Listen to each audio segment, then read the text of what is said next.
నమస్తే, welcome to Sakshi education. Railway recruitment board నుంచి మొత్తం 8,875 ఉద్యోగ ఖాళీలకు సంబంధించిన నోటిఫికేషన్ త్వరలో విడుదల కానుంది. ఈ నేపథ్యంలో ఈ పోస్టులకు కావాల్సినటువంటి విద్యార్హతలు ఏంటి, దీనికి సంబంధించిన ఏజ్ లిమిట్ ఏ విధంగా ఉండాలి, ఏ కేటగిరీకి సంబంధించిన అంటే గ్రాడ్యుయేట్, అండర్ గ్రాడ్యుయేట్కి సంబంధించినటువంటి ఖాళీలు ఎన్ని, దాంతోపాటుగా వీటి యొక్క సెలక్షన్ ప్రాసెస్ ఏ విధంగా ఉంటుంది అనే దాని గురించి ఈ వీడియోలో పూర్తిగా తెలుసుకున్నటువంటి ప్రయత్నం చేద్దాం. ముందుగా ఈ వీడియోని చూస్తున్నటువంటి ప్రతి ఒక్కళ్ళు కూడా ఈ వీడియోని తప్పకుండా లైక్ చేయండి.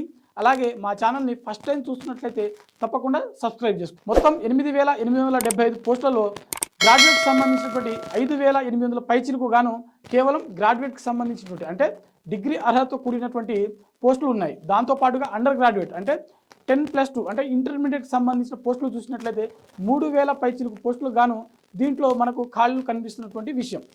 మరి వీటికి సంబంధించిన ఏజ్ లిమిట్ చూసినట్లయితే గ్రాడ్యుయేట్ పోస్టులు అంటే డిగ్రీ అర్హతతోటి రాసేటువంటి ఉద్యోగ ఖాళీలు ఏవైతే ఉన్నాయో వాటికి కావాల్సినటువంటి కనీస ఏజ్ లిమిట్ చూసినట్లయితే 18 సంవత్సరాలు కంపల్సరీ ఉండాల్సి ఉంటుంది. మ్యాక్సిమం ఏజ్ చూసినట్లయితే 36 సంవత్సరాలు దాటి ఉండరాదు. ఎస్టీ, ఎస్సీ మరియు ఇతర వర్గాలకు చెందినటువంటి అభ్యర్థులకు వయో సడలింపు అనేది ఉంటుంది. దాంతోపాటుగా అండర్ గ్రాడ్యుయేట్ పోస్టులకు సంబంధించిన ఏజ్ లిమిట్ చూసినట్లయితే కనీసం 18 సంవత్సరాల నుంచి మ్యాక్సిమం 33 సంవత్సరాల మధ్యలో ఉన్నటువంటి అభ్యర్థులు ప్రతి ఒక్కళ్ళు కూడా వీటికి దరఖాస్తు చేసుకోవచ్చు. అంతేకాకుండా ఎస్టీ, ఎస్సీ మరియు ఇతర వర్గాలకు చెందినటువంటి అభ్యర్థులకు వయో సడలింపు అనేది ఉంటుంది. మరి ఈ పోస్టులకు సంబంధించిన ఎంపిక ప్రక్రియ ఏ విధంగా ఉంటుంది ఒకసారి చూద్దాం. ఇక్కడ మనకు CBT1, ఆ తర్వాత CBT2, ఆ తర్వాత టైపింగ్ టెస్ట్ అంటే కొన్ని పోస్టులకు టైపింగ్ నాలెడ్జ్ అనేది కంపల్సరీ ఉండాల్సి ఉంటుంది. ఆ తర్వాత మనకు సర్టిఫికేట్ వెరిఫికేషన్ అనేది నిర్వహించడం జరుగుతుంది. చివరిగా మెడికల్ టెస్ట్ అనేది కంపల్సరీగా నిర్వహించడం జరుగుతుంది. ఇవన్నీ దశలు కంప్లీట్ అయిన తర్వాత మెరిట్ జాబితా అనేది రిలీజ్ చేయడం జరుగుతుంది. మరి CBT1, CBT2 సంబంధించినటువంటి ఎగ్జామ్ యొక్క సిలబస్ ఏ విధంగా ఉంటుంది ఒకసారి చూద్దాం.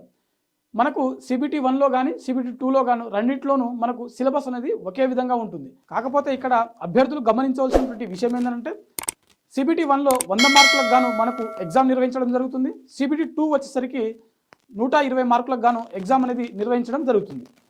అయితే ఇక్కడ సిలబస్ చూసినట్లయితే CBT1 మరియు CBT2లో రెండింటిలోనూ ఒకే విధంగా ఉంటుంది. ఈ పరీక్షలకు సంబంధించిన సిలబస్ చూసినట్లయితే మ్యాథమెటిక్స్, రీజనింగ్ మరియు మెంటల్ అబిలిటీ, జనరల్ అవేర్నెస్ అనేది మనకు ఇవ్వడం జరిగింది.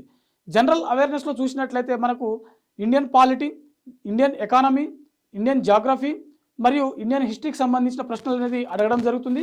దాంతోపాటుగా కరెంట్ అఫైర్స్ అనేది ఖచ్చితంగా అడగడం జరుగుతుంది.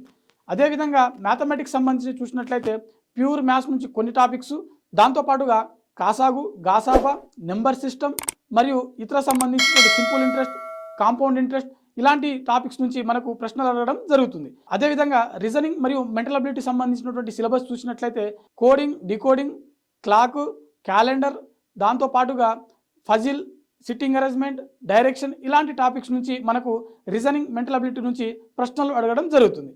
ఇది ఇయాల్టి వీడియో. మరిన్ని జాబ్ అప్డేట్స్ కోసం చూస్తూనే ఉండండి Sakshi education. Thanks for watching. Thank you all.